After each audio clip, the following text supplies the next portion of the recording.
এই তো আসসালামু আলাইকুম, কেমন আছেন সবাই? আজকে রান্না করব হচ্ছে লাউ। এই তো আপনাদের ভাইয়ের বাড়ি থেকে কালকে রাত্রে লাউ নিয়ে এসেছিল। লাউটাকে এই যে বুটের ডাল, এগুলো ফ্রিজে ছিল, আমি বের করে নিয়েছি সিদ্ধ করা। এগুলো দিয়ে বুটের ডাল দিয়ে আর হচ্ছে পাঙ্গাস মাছ আর ইলিশ মাছের মাথা দিয়ে আজকে রান্না করব। আর আমি কীভাবে এটা রান্না করি সেটাও শেয়ার করব। এই তো আমি এখন লাউটাকে কেটে নেব।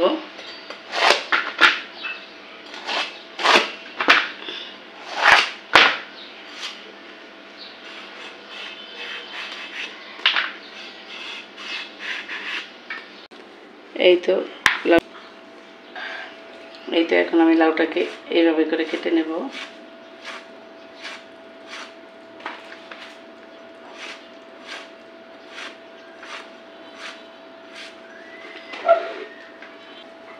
তো একটু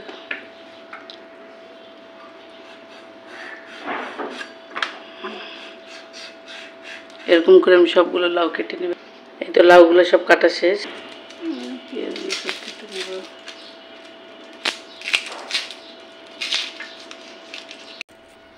এই তো পেঁয়াজগুলো আমি সব ছুলে, এই তো আমি কাঁচামরিচ পেঁয়াজগুলো সব কেটে নিয়েছি। আমি এবার পেঁয়াজ একসাথে করে বেশি করে বক্সে ভরে রাখি, কেটে আর কি যখন লাগে তখন ব্যবহার করি। আমি যেহেতু কাঁচামরিচের তরকারি রান্না করার জন্য এই তো কাঁচামরিচগুলো এখন ব্লেন্ডার করে নেব। আমি লাগিয়ে বেছে নিয়ে ধুয়ে নিয়েছি, এখন এগুলো ব্লেন্ড করে নেব। এই তো মরিচ ব্লেন্ডার করা হয়ে গিয়েছে, এখন এগুলোকে আমি উঠিয়ে নেব। এই তো এখন আমি লাউগুলো আর হচ্ছে ডাল দিয়ে দেবো, আর দিয়ে দিচ্ছি হচ্ছে বুটের ডাল, সাথে দিয়ে দিলাম লবণ, আর দিয়ে দেবো একটু ধনিয়া গুঁড়ো দিয়ে এখন চুলাটা অন করে দেবো। এই তো এখন এটা সিদ্ধ করার জন্য পানি দিয়ে দিলাম, তারপরে একটু নাড়াচাড়া দিয়ে তারপর ঢাকনা দিয়ে এখন ঢেকে দেবো এটা সিদ্ধ হওয়ার জন্য। বুটগুলো যেহেতু সিদ্ধ করাই আছে, শুধু লাউটা সিদ্ধ হলেই হবে।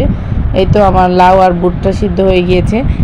এখন আমি এর ভিতরে দিয়ে দিলাম হচ্ছে কাঁচা পেঁয়াজ, এতে করে একটা সুন্দর একটা গ্রান আসবে, আর যখন পেঁয়াজটা মুখে পড়বে তখন খেতেও ভালো লাগবে।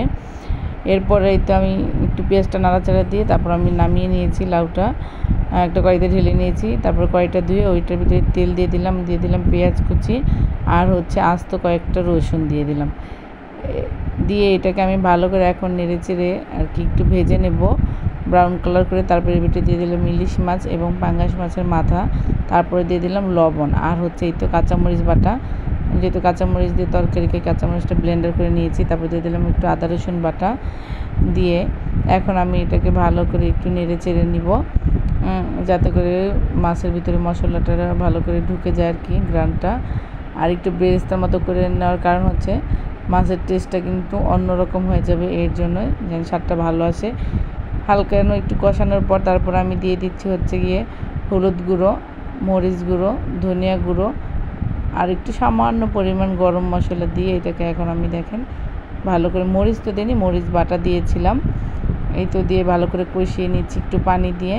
এটা যখন কষানো হয়েছে তখন আমি এখন এই তো সিদ্ধ করা লাউ আর এই বুটে ঢেলে দিলাম, দিয়ে এটাকে এখন নেড়ে চেড়ে ভালো করে আমি মিশিয়ে নেব।